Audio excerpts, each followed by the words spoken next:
تمام حضرات ذوق شوق پیار محبت سے درود پاک پڑھ لیں۔ اللہم صلی علی سیدنا مولانا محمد وعلی آلہ واصحابہ وبارک وسلم۔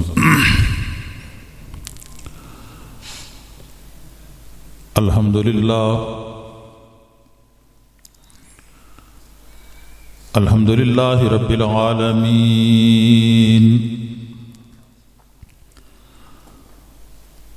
والعاقبۃ للمتقین والصلاة والسلام علی سید الانبیاء والمرسلین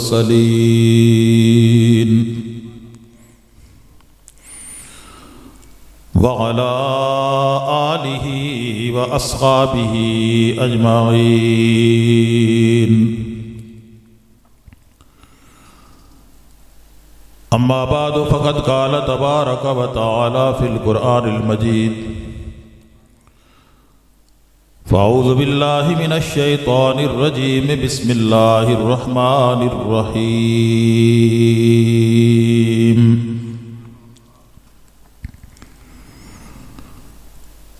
هو الذی ارسل رسولہ بالہدی ودین الحق لِيُظْهِرَهُ عَلَى الدِّينِ كُلِّهِ وَكَفَى بِاللَّهِ شَهِيدًا۔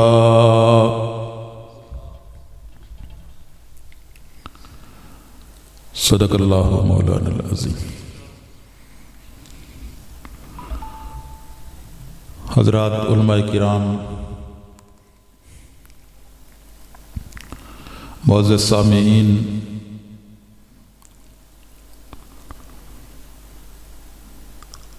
سینتالیسویں سالانہ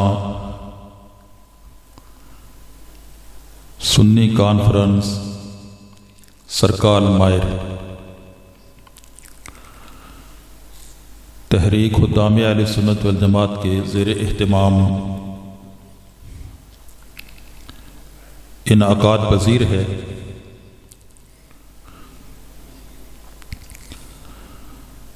کانفرنس کے عظیم الشان انتظامات پر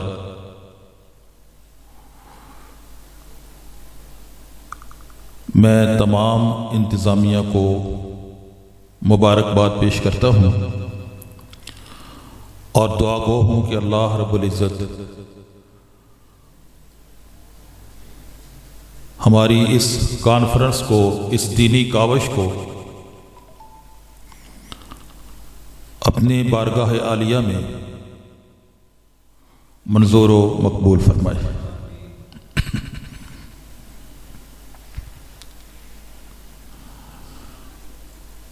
تحریک حکام اہل سنت والجماعت جو کہ بنیادی طور پر مدح اصحاب رسول کی ایک تحریک ہے،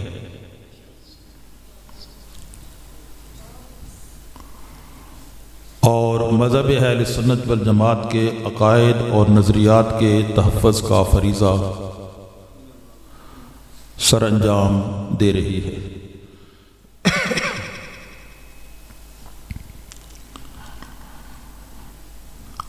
بحمد اللہ کریا کریا، بستی بستی، شہر شہر تحریک خلافت راشدہ حق چاریار کی گونج پیدا کر رہی ہے۔ خلافت راشدہ حق چاریار۔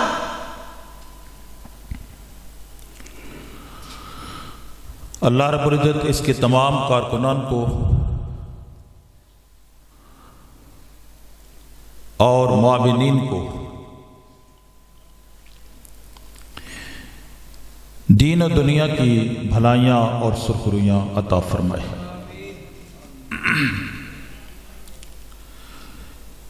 اس وقت میں نے قرآن کریم فرقان حمید کی ایک آیت مبارکہ آپ کے سامنے تلاوت کی ہے۔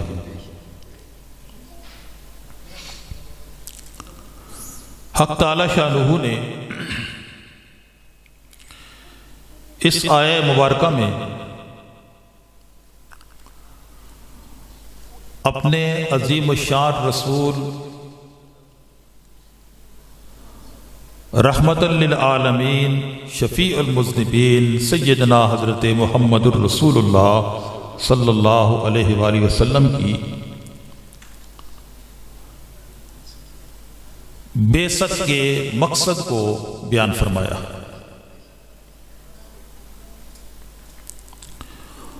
اور اپنی ذات کا تعارف حق تعالی شانہ اس رسول معظم صلی اللہ علیہ وسلم کی بعثت کے ساتھ اپنی مخلوق کو کراتے ہیں۔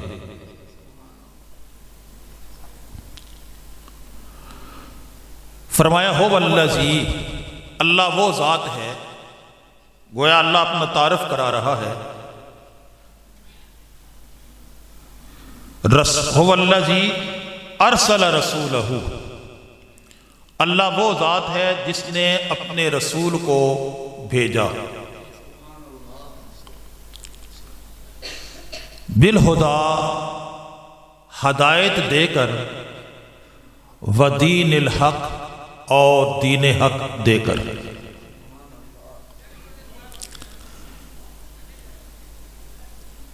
اگلے جملے میں حق تعالی شانہ نے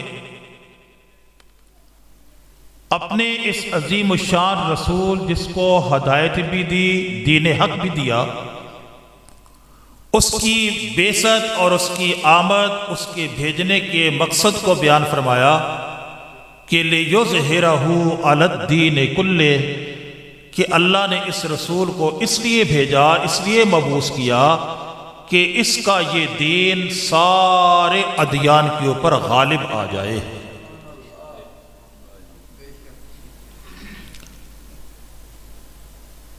اللہ نے حضور اکرم صلی اللہ علیہ وسلم کی بعثت کو، رسالت کو، اس کے مقصد کو ایک جملے کے اندر ارشاد فرمایا کہ میں نے یہ رسول اس لیے بھیجا ہے کہ لِيُظْهِرَهُ عَلَى الدِّينِ كُلِّهِ، سارے دینوں کے اوپر اس دین کے غلبے کے لیے میں نے اس رسول کو دین غلبے والا دے کر مبعوث کیا ہے، بھیجا ہے۔ گویا اس کے بھیجنے سے گزشتہ جتنے بھی دین تھے وہ سارے کے سارے منسوخ ہو گئے، اور دین حق، دین اسلام وہ رائج کر دیا گیا۔ اللہ رب العزت کسی نبی کو بھی جب دنیا میں مبعوث کرتا ہے نا، تو اس کے مبعوث کرنے کا، اس کے بھیجنے کا کوئی نہ کوئی مقصد ہوتا ہے خاص۔ کئی انبیاء کو اللہ نے بھیجا کہ وہ ایک بستی یا ایک قوم کو ہدایت کی راہ دکھائیں۔ کسی رسول کو اللہ نے اس لیے بھیجا کہ اس کی امت کے اوپر حجت قائم ہو جائے، اور اسی طرح کسی رسول کو اس لیے بھیجا کہ چند افراد کی تربیت ہو جائے۔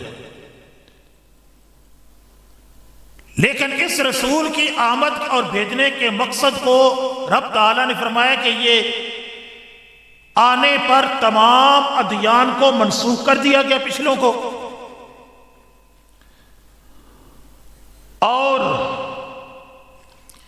اس کے دین کو تمام دینوں کے اوپر غالب کر دیا جائے گا۔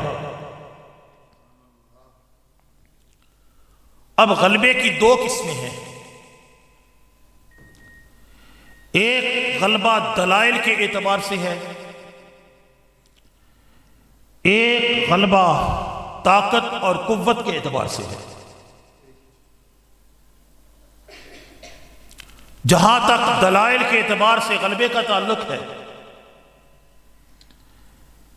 اسلام ہر دور اور ہر زمانے میں دلائل کے اعتبار سے تمام ادیان کے اوپر غالب رہا۔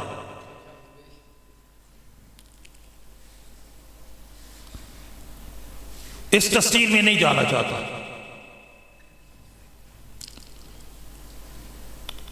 دنیا کے اندر متعدد ایسے مواقع پیش آئے، تاریخ ان کے اوپر گواہ ہے، مختلف مذاہب کے لوگوں کے درمیان مکالمے ہوئے، مباحثے ہوئے، مناظرے ہوئے، بحمد اللہ ہر میدان کے اندر دلائل کے اعتبار سے اسلام غالب رہا۔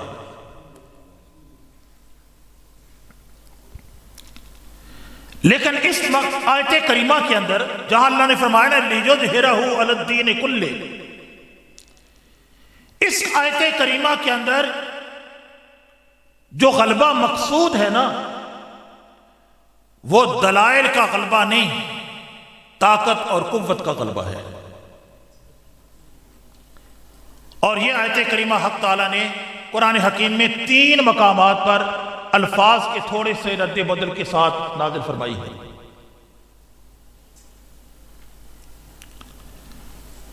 پہلا سورہ توبہ کے اندر اللہ ارشاد فرماتے ہیں یریدون لیطفئوا نور اللہ بافواہہم واللہ متم نورہ ولو کرہ الکافرون، کہ لوگ یہ چاہتے ہیں کہ اللہ کے دین کو اپنی پھونکوں سے بجھا دیں، دیا گل کر دیں۔ واللہ متم نورہ، اللہ رب العزت اپنے دین کو مکمل کرتا جائے گا، پورا کرتا جائے گا۔ کافروں کو ناگوار گزرے، مشرک ناراض ہوتے رہے، اللہ اپنے دین کو پورا کرے گا۔ اس کے بعد اللہ فرماتے ہیں هو الذی ارسل رسولہ بالہدی، یہ مخالفین اسلام کی بہت بڑی غلط فہمی ہے کہ ہم دین کو ختم کر دیں گے، دین کی دیے کو بجھا دیں گے۔ اللہ فرماتے ہیں میں نے تو یہ دین بھیجا ہی اس لیے ہے کہ اس دین کو تمام دینوں کے اوپر غالب کر دیں، لہذا وہ کیسے اس دین کو بجھا سکتے، اس دیے کو۔ دوسرے مقام پر اللہ رب العزت نے اس آیت کریمہ کو سورہ فتح کے اندر نازل فرمایا، اور اس مقام پر بھی اللہ نے اپنے نبی کے ایک خواب کو اور نبی کے ایک خواب کی صداقت کو، سچے ہونے کا تذکرہ کیا۔ لَقَدْ صَدَقَ اللَّهُ رَسُولَهُ الرُّؤْيَا بِالْحَقِّ، اور اس کے بعد فرمایا هُوَ الَّذِي أَرْسَلَ رَسُولَهُ بِالْهُدَى وَدِينِ الْحَقِّ، اس نبی کا خواب سچا کیوں نہ ہو؟ اس لیے کہ اس نبی اور رسول کو اللہ نے بھیجا ہی غلبے کے لیے ہے۔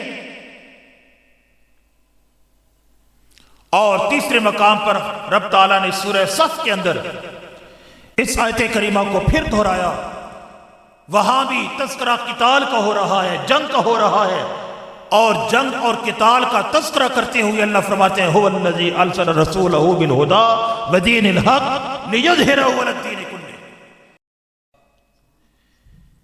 یہ تینوں مقامات ظاہر کر رہے ہیں کہ اس غلبے کا مقصد دلائل کا غلبہ نہیں، وہ تو ہے ہی،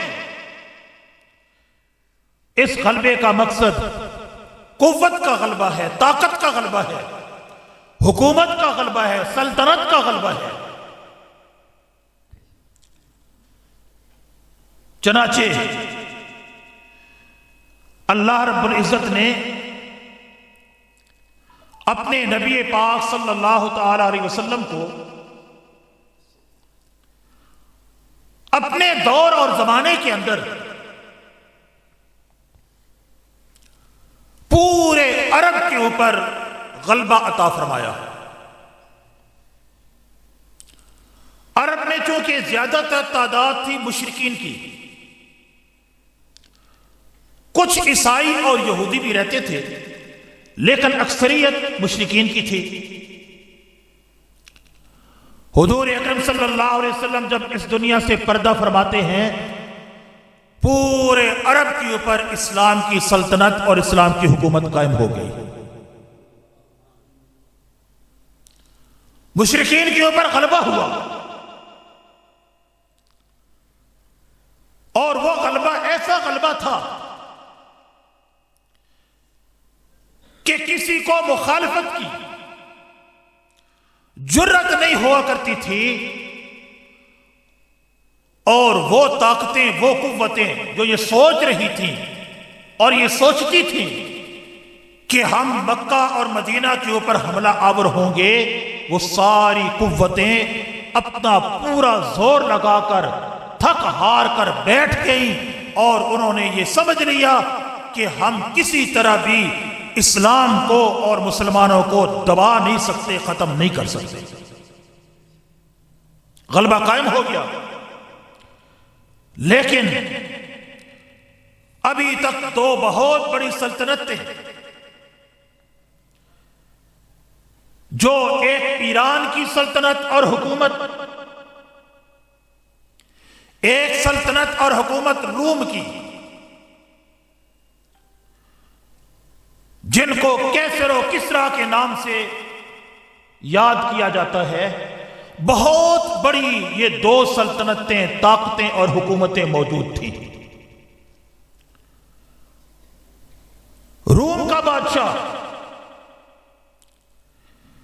جس کو کیسر کہتے تھے، یہ عیسائی مذہب کی سلطنت تھی اور روم کے زیر اثر جتنے بھی ممالک تھے وہاں عیسائیوں کا غلبہ تھا، عیسائی موجود تھے. اور دوسری طاقت بہت بڑی ایران کی تھی. یہاں کے بادشاہ کو کسرا کہتے تھے. یہاں آتش پرست، آگ کی پوجا کرنے والے، یہ بہت بڑی دونوں سلطنتیں، بڑی قوتیں، بڑے مذاہب دنیا کے اندر موجود تھے کہ ہمارے نبی پاک صلی اللہ تعالی علیہ وسلم اس دنیا سے پردہ فرما گئے.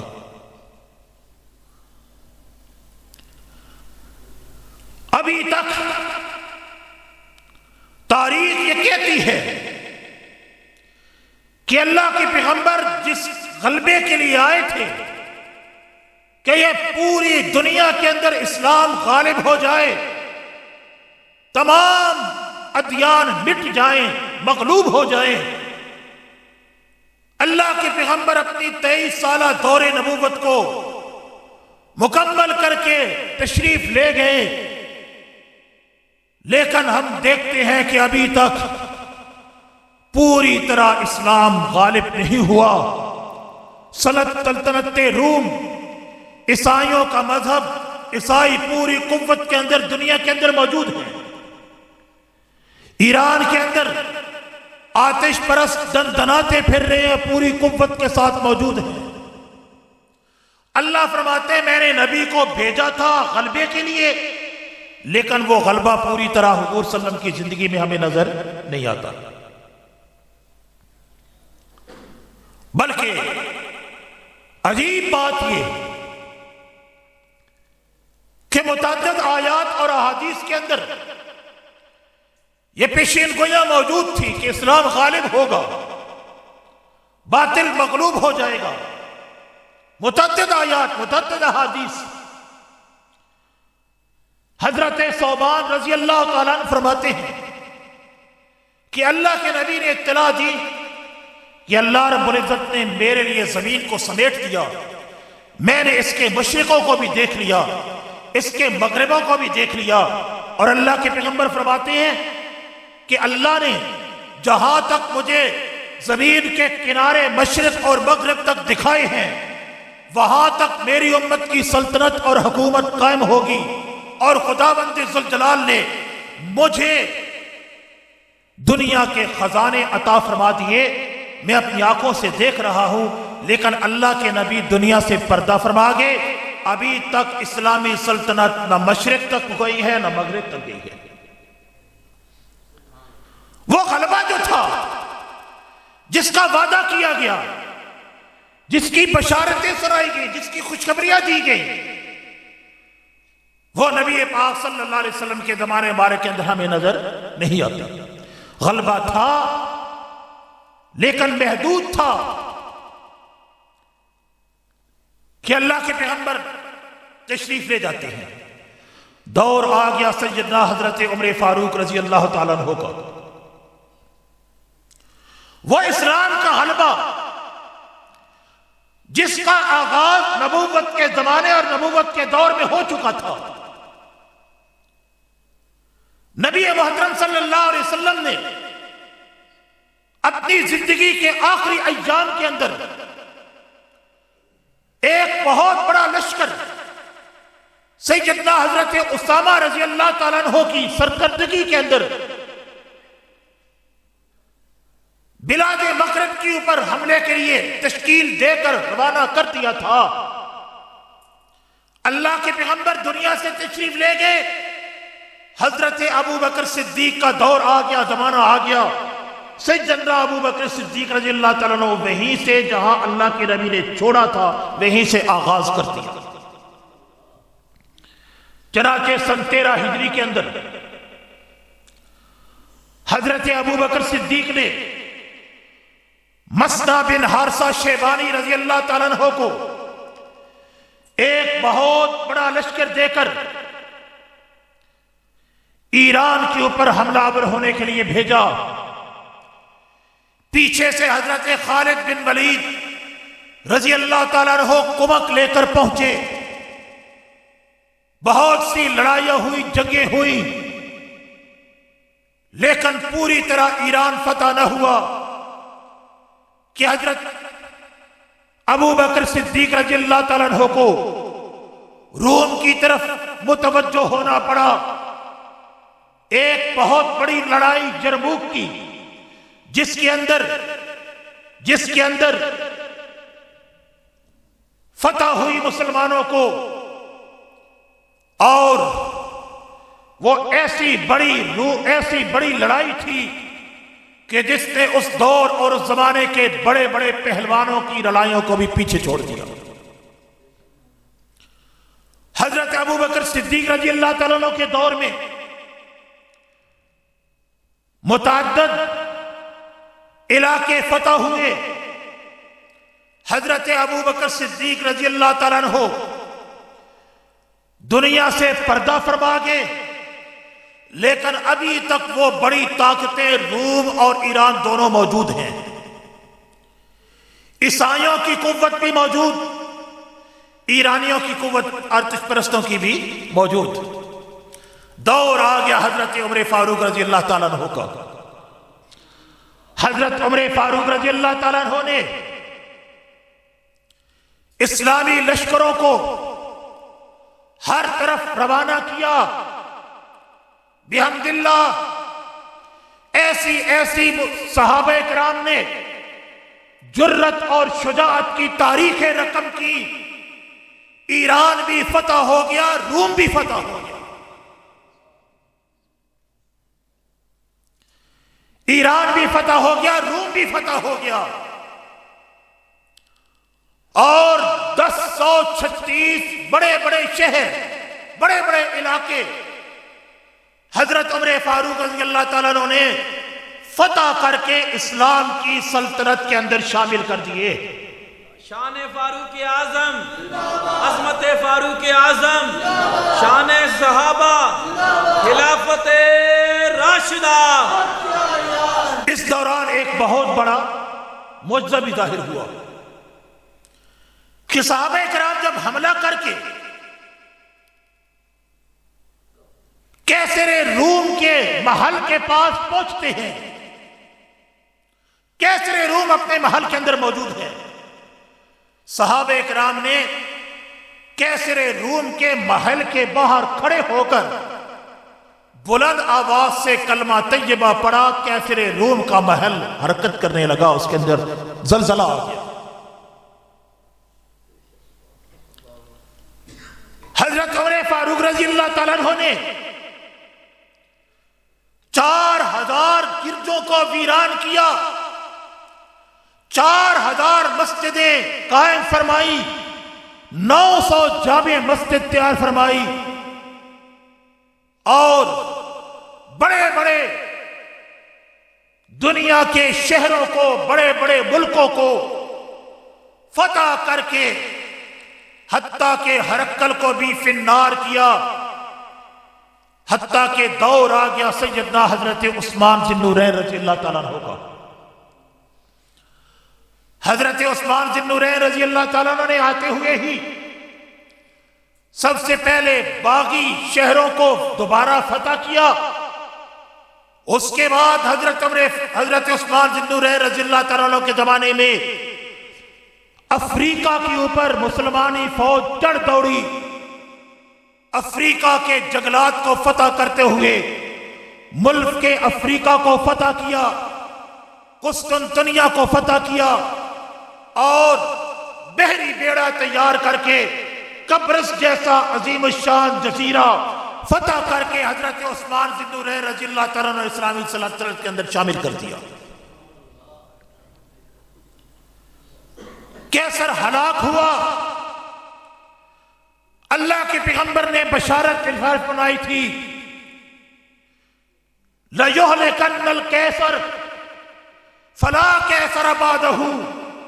اے میرے صحابہ، اے میری امت کے لوگوں، وقت آئے گا میری امت کے اوپر کہ کیسر ہلاک ہو جائے گا، روم کا بادشاہ ہلاک ہو جائے گا، اور جب وہ ہلاک ہوگا فلا کیسر بعدہ، اس کے بعد دنیا میں کوئی کیسر نہیں آئے گا۔ کیسر ہلاک ہوا، آج تک دوبارہ کوئی دنیا کے اندر کیسر نامی بادشاہ نہیں آیا۔ کسرا ہلاک ہوا، مارا گیا۔ اللہ کے پیغمبر نے بشارت ارشاد فرمائی تھی، ہلاک کسرا ثم لا یکون کسرا بعدہ۔ میری امت کے لوگوں، کسرا بھی ہلاک ہو جائے گا، اور اس کے بعد پھر دوبارہ کسرا بھی پیدا نہیں ہوگا۔ نبی پاک صلی اللہ علیہ وسلم نے یہ جب بشارتیں سنائی تھی نا، اس وقت یہ اتنی بڑی طاقتیں تھی کیسر اور کسرا، جیسے آج روس اور امریکہ قوت ہے نا، طاقت ہے۔ کیا آج یہ تصور بھی کیا جا سکتا ہے کہ مسلمان یا کوئی ملک امریکہ کو یا روس کو فتح کر لے گا؟ کیا یہ تصور بھی کیا جا سکتا ہے؟ اس دور میں ایسا ہی تھا، کیسر و کسرا بہت بڑی قوتیں تھیں، روم اور ایران بڑی طاقتیں تھیں، یہ تصور بھی نہیں کیا جا سکتا تھا۔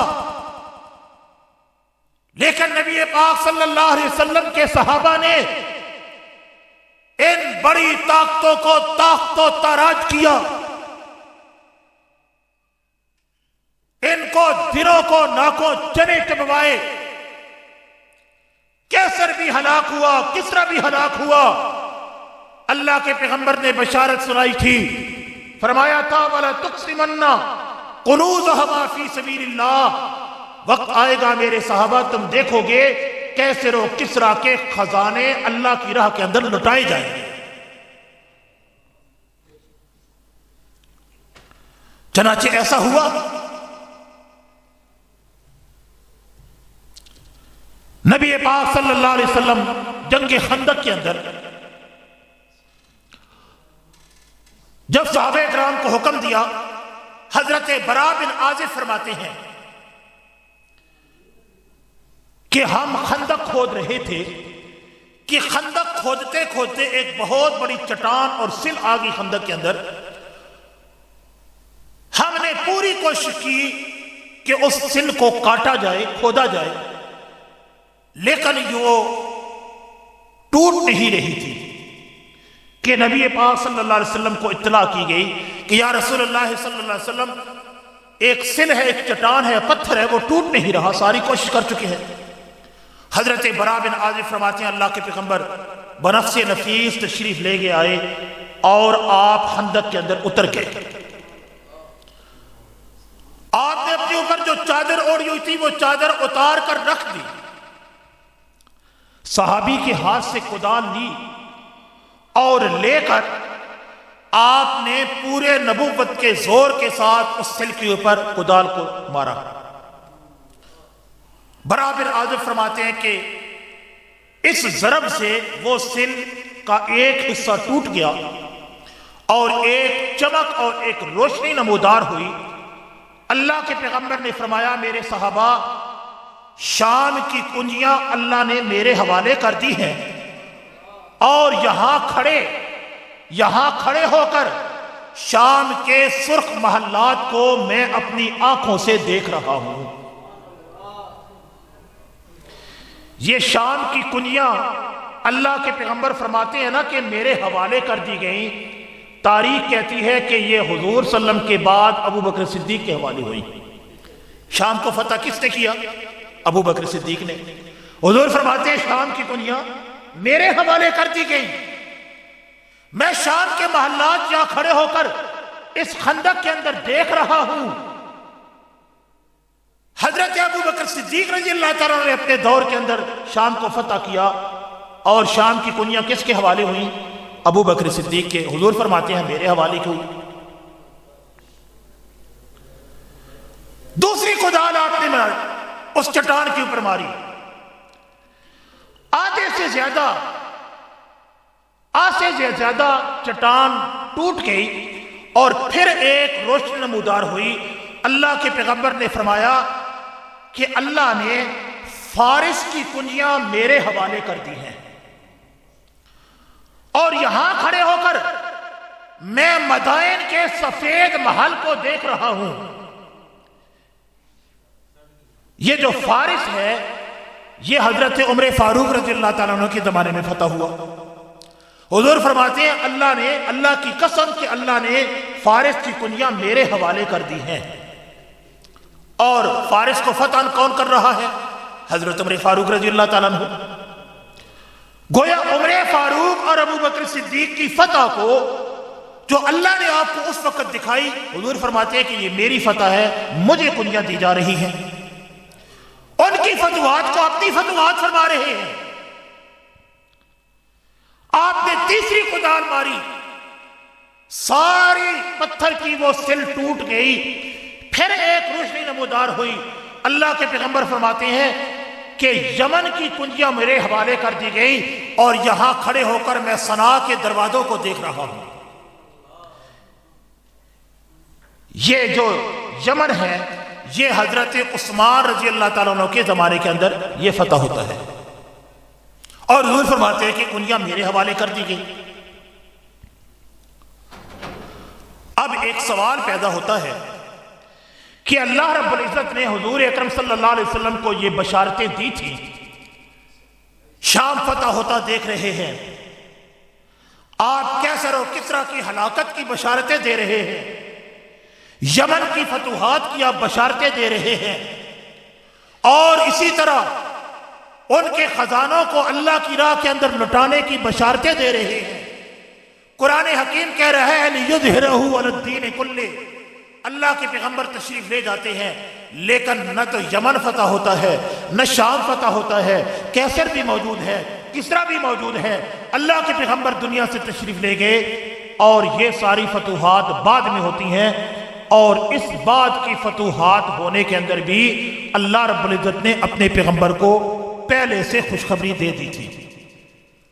فرمایا تھا اِمَّا نُرِيَنَّكَ بَعْضَ الَّذِي نَعِدُهُمْ، اے میرے پیغمبر کچھ وہ وعدے ہیں جو میں نے تیرے ساتھ کیے اور تو نے اپنی آنکھوں سے ان کو دیکھ لیا،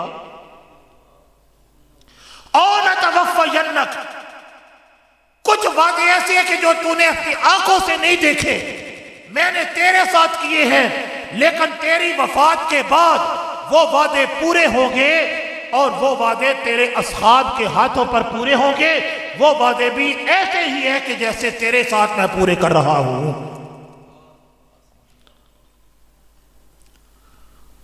اور یہ روایت مخالفین کی کتب کے اندر بھی اسی طرح موجود ہے کہ اللہ کے پیغمبر نے خندق کھودتے وقت ان ممالک کی فتوحات کی بشارتیں صحابہ اکرام کو دی تھیں۔ بازل ایرانی نے بھی حملہ حیدری کے اندر، اشعار کے اندر حضور اکرم صلی اللہ علیہ وسلم کی یہ ساری بشارتیں فرمائی ہیں۔ اب ثابت ہوا کہ یہ جو خلفائے ثلاثہ کا زمانہ، خلفائے ثلاثہ کا دور تھا، ان ادوار کے اندر حضور اکرم صلی اللہ علیہ وسلم کو دی گئی بشارتیں اور قرآن میں کیے گئے وعدے وہ رب تعالیٰ نے پورے فرمائے، اور جو اللہ نے اپنے نبی کی آمد کا مقصد بیان فرمایا تھا نا، لِيُظْهِرَهُ عَلَى الدِّينِ كُلِّهِ، کہ میں اس دین کو تمام ادیان پر غالب کر دوں گا، تو یہ غلبہ کب ہوا؟ ان خلفائے راشدین کے دور اور زمانے کے اندر دین قوت اور طاقت کے اعتبار سے پوری دنیا کے اوپر غالب ہوا صحابہ کے دور میں۔ اگر ان اصحاب کے دور اور ان زمانوں کو یہ کہا جائے کہ یہ اسلامی سلطنت اور اسلامی حکومتیں نہیں تھیں، تو پھر اسلام کا غلبہ ہمیں پوری طرح نظر نہیں آتا۔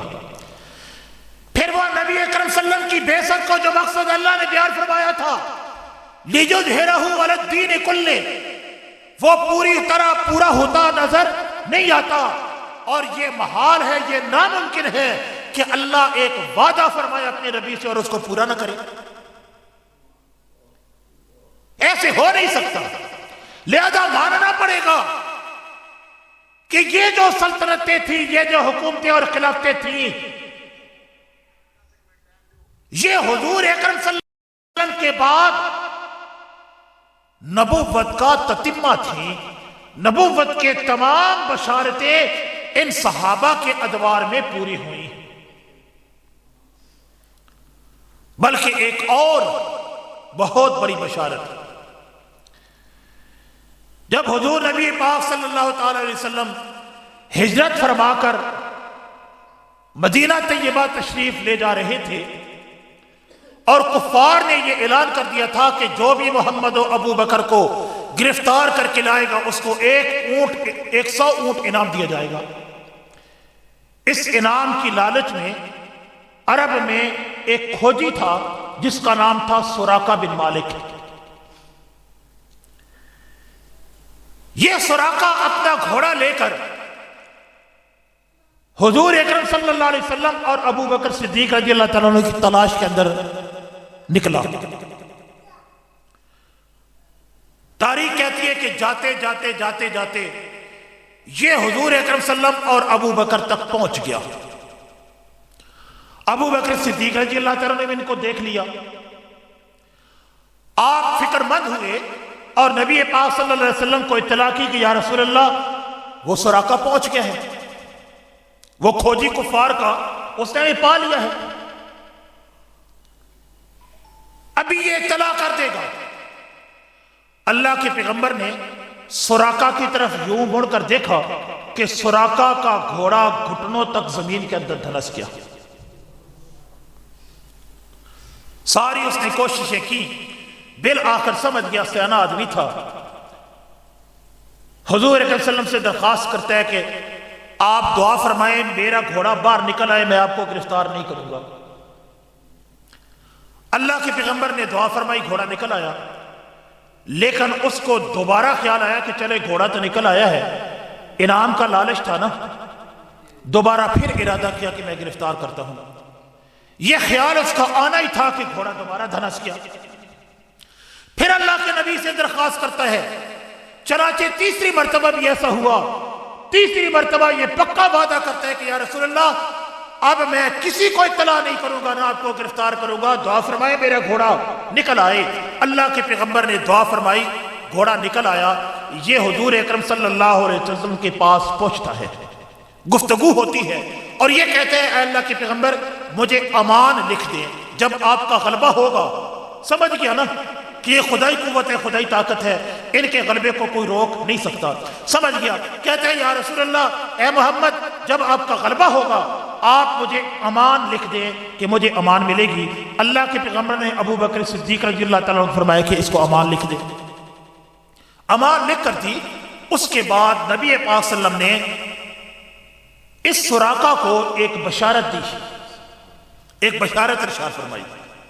زمانہ کیسا ہے، دور کیسے ہے کہ شہر کے اندر سے نکال دیے گئے، کوئی مددگار نہیں، کوئی تعاون کرنے والا نہیں، بے یار و مددگار مکہ سے نکل کر بے وطن ہو کر مدینہ تشریف لے کے جا رہے ہیں، اور ہر وقت خطرہ ہے گرفتاری کا۔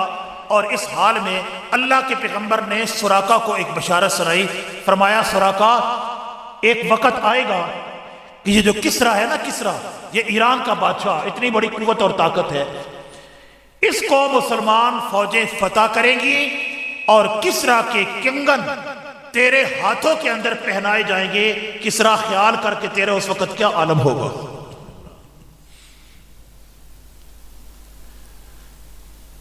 چنانچہ نبی پاک صلی اللہ علیہ وسلم کا زمانہ گزر گیا، یہ بشارت پوری نہیں ہوئی۔ ابو بکر صدیق کا دور بھی گزر گیا، یہ بشارت پوری نہیں ہوئی۔ جب حضرت عمر فاروق رضی اللہ تعالیٰ عنہ کا دور آیا، ایران فتح ہوا، کسرا کے محل پر اسلامی فوجیں دوڑی اور کسرا کے خزانوں کو مال غنیمت کے طور پر لوٹ کر مسلمان لے آئے۔ کسرا کے کنگن مسجد نبوی کے سین کے اندر پہنچے، حضرت عمر فاروق منبر پر تشریف فرما ہیں، آپ نے فرمایا سراقہ کہاں ہے؟ سراقہ کہاں ہے؟ سراقہ کو بلایا گیا۔ حضرت عمر فاروق رضی اللہ تعالیٰ عنہ نے مسجد نبوی کے صحن کے اندر بیٹھ کر کسرا کے کنگن سراقہ کے بازوؤں کے اندر پہنائے اور فرمایا کسرا بازو اوپر کر، اللہ کے پیغمبر نے تجھے جو بشارت دی تھی وہ بشارت پورے ہونے کا وقت آ گیا۔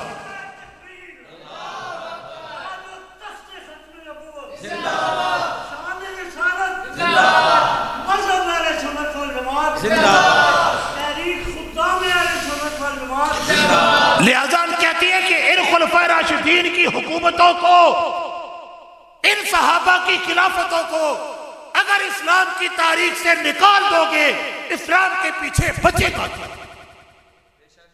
اسلام کے پیچھے بچے گا کیا؟ کون تھا جس نے ملکوں کو فتح کیا؟ کون تھا جس نے اسلامی سرحدوں کو پوری دنیا تک پہنچایا؟ کون تھا جس نے جزیروں کو بھی فتح کیا، میری جنگیں کی؟ وہ صحابہ تھے، وہ خلفائے راشدین تھے جنہوں نے نبوت کی آمد کے مقصد کو دنیا کو پورا کر کے دکھایا۔ اگر صحابہ کی خلافتوں کو سائڈ پر رکھ دیا جائے تو اسلامی حکومت رہتی کوئی نہیں۔ اللہ فرماتے ہیں هو الذی ارسل رسولہ بالہدی ودین الحق لیظہرہ علی الدین کلہ۔ یہ ایسی آیت کریمہ ہے، نوجوان یاد کر لیں، صحابہ کے دشمنوں کے پاس اس کو دینے کے لیے جواب ہی کوئی نہیں ہے، اور ان کو کہو دکھاؤ اسلام کا غلبہ کہاں تھا۔